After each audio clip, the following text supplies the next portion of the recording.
Hello दोस्तों, इस कहानी को सुनने से पहले हमारे चैनल पर जाकर इस कहानी का पार्ट 1 और पार्ट 2 ज़रूर सुनें। चलिए शुरू करते हैं आज की कहानी। कि मैं तो किसी जंगल में ही बेसुध पड़ा हूँ। फ़ोन पर फ़ोन आ रहे थे और मैं अपने चारों तरफ जल रहे गाड़ी के पुर्जों और साथियों की लाश को देख रहा था। एक अजीब सा डर मेरे मन में था, क्योंकि मुझे अभी अभी पता लगा कि वो शीशे में मेरे नहीं दिखने की वजह क्या थी। सीमा ने क्यों मुझे नहीं देखा? क्यों माँ को मैं महसूस नहीं हुआ? मुझे सब मालूम हो चुका था। इस सब का कारण था कि मैं मर चुका था, लेकिन मेरी आत्मा को सिर्फ घर जाने की बेचैनी थी, इसीलिए वो शरीर को छोड़कर घर चली गई। अब मैं घुटने के बल अपने गिरे पड़े मोबाइल की तरफ गया। झाड़ियाँ इतनी थीं कि कोई ठीक से तनकर चल भी नहीं सकता। जैसे ही मैं मोबाइल को पकड़ने लगा तो मोबाइल के पास किसी का पैर नज़र आया। मैंने पैर को देखते हुए ऊपर की तरफ गर्दन उठाई तो एक लड़खड़ाता हुआ फौजी को अपने सामने पाया, जिसने वो मोबाइल उठाया और आने वाली कॉल को डिस्कनेक्ट करके एक हेल्पलाइन नंबर डायल कर लिया। हेलो, गाड़ी number 136A 2 Amritsar to Himachal पलट गई है और गाड़ी के सारे जवान मौत के घाट उतर गए हैं। मैं ही बच गया, क्योंकि जब गाड़ी पर आतंकवादियों का हमला हुआ था तब मैं गाड़ी में नहीं था। गाड़ी पर इलेक्ट्रिक कारतूस से हमला करके उसका बैलेंस बिगाड़ दिया और पलटते हुए गाड़ी पर गोलियां चलाई गईं। मैं बहुत मुश्किल से सभी फौजी भाइयों की लाश तक पहुंचा हूं। ओके, हम करते हैं कुछ, कहते हुए कॉल डिस्कनेक्ट हो गया। अरे ये तो रोहन है, मैंने खुद से कहा और झाड़ी को हटाते हुए रोहन के पास गया।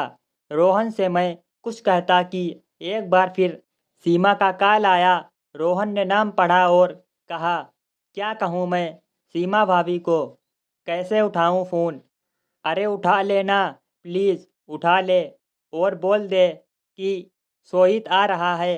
उसे बोल देना मैंने कहा ही था कि।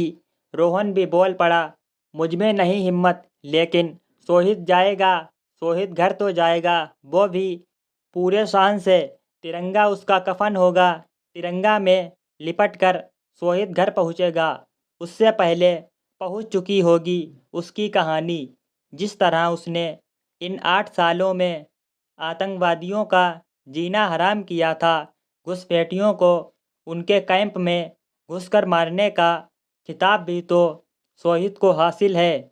यही नहीं, सोहित ने अकेले 8 आतंकवादियों से लड़कर सुपर हीरो की उपाधि जो हासिल की है, उस दिन को कैसे देश भूल जाएंगे जब 4 जवानों को शहीद करने वाले आतंकवादियों ने सोहित को किडनैप करके पूरे देश को चुनौती दे दी थी और अपनी शर्त मंजूर करने के लिए धमकियां दे रहे थे। सोहित ने ही उस शर्त को ना मानने को कहा था, लेकिन सरकार ने अपने जवान के लिए शर्त मंजूर कर ली थी, तो सोहित ने उन सभी आतंकवादियों के साथ उनके शर्तों का भी नामो निशान मिटा दिया था। रोहन अकेले अकेले आंखों में पानी लिए मेरी तारीफ किए जा रहा था। अरे बस कर मेरे भाई, रो मत, तुम मेरे लिए रोते हो और मुझे फिक्र उस माँ की है जिसने कल शाम को भी ठीक से खाना नहीं खाया होगा, ये सोचकर कि कल सुबह अपने बेटे के साथ खाऊंगी। और मेरी बीबी सीमा कितनी बदनसीब है, वो उसे तो प्यार से गले भी साल में एक बार लगाता हूँ। वो भी इंतज़ार कर रही होगी कि मैं आऊँगा तो पहले ढेर सारी शिकायत करेगी और उसके बाद अपने दिल की बात बताएगी। मैं फिर से उसका हाथ पकड़कर उंगली से उसे घुमाते हुए किसी हिंदी पुराने ज़माने के गाने में झूमूंगा, जैसे हर बार झूमते थे। आखिर उसे भी गर्व होता है कि उसका फौजी पति छुट्टी लेकर आया है, जिसे वो सुबह शाम याद करती है। बहुत सारे अरमानों पर पानी फिर चुका था। मैं भी ठहर गया और रोहन भी अभी वहीं रुका था। उसने फ़ोन तो नहीं उठाया, लेकिन अब वो अपने ही मोबाइल पर फ़ोन करने लगा। क्योंकि उसका मोबाइल खो चुका था। उसे उम्मीद थी कि यहीं कहीं गिरा होगा। सूरज की शुरुआती किरण अब झाड़ियों से छनते हुए हमारी तरफ आने लगीं और झाड़ियों की ओस भी कोहरा बनकर उड़ने लगी। रोहन हमारी लाशों के पास ही बैठ गया और इंतजार करने लगा कि उनकी मदद के लिए टीम आए। मैं अब जान चुका था कि मैं मर गया, इसीलिए अभी इन झाड़ियों से ज़्यादा ज़रूरी था घर जाकर ये देखना कि कहीं उन तक खबर तो नहीं पहुंच गई। घर गया तो अभी भी वहाँ कुछ नहीं पता था। वो लोग टेंशन में ज़रूर थे कि 9:15 बज गए, लेकिन मैं घर नहीं आया, ना ही फ़ोन उठ रहा था।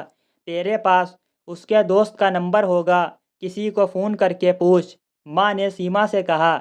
एक ही का नंबर है, अमित का, लेकिन वो साथ नहीं आया। मैंने किया था उसको फ़ोन, सीमा ने कहा। एक बार और करके पूछ ले, वो सोहित के अलावा किसी और को फ़ोन करके पूछ लेगा, माँ बोली। माँ की जिद को देखते हुए सीमा ने फिर से अमित को फ़ोन किया। इस बीच अमित की रोहन से बात हो चुकी थी, मेरे फ़ोन से, इसीलिए अमित सब जानता था। एक झिझक के साथ अमित ने फ़ोन उठाया। हेलो भैया, आपकी हुई बात उनसे? सीमा ने कहा। अमित के पास कहने को कोई शब्द नहीं थे। उसने कांपती रोती सी आवाज़ में कहा, भाभी आप टीवी खोल लो। कहते ही अमित ने फ़ोन काट दिया। टीवी खोल लो सुनते ही सीमा सुन्न पड़ गई। एक तरफ अमित की दर्द भरी आवाज़ और ऊपर से उसने कुछ बताया भी नहीं। सीमा की हिम्मत ही नहीं हुई टीवी खोलने की। फिर भी वो आगे गई और टीवी खोलते हुए सोफे पर बैठ गई। सीमा को शांत देखकर माँ की चीख निकल आई। सुबह सुबह शीशे के टूटना पहले ही अपशगुन। दोस्तों, इससे आगे की कहानी सुनने के लिए हमारे चैनल को सब्सक्राइब और इस कहानी को लाइक और कमेंट शेयर ज़रूर करें। चलिए मिलते हैं अगली एक और न्यू कहानी में।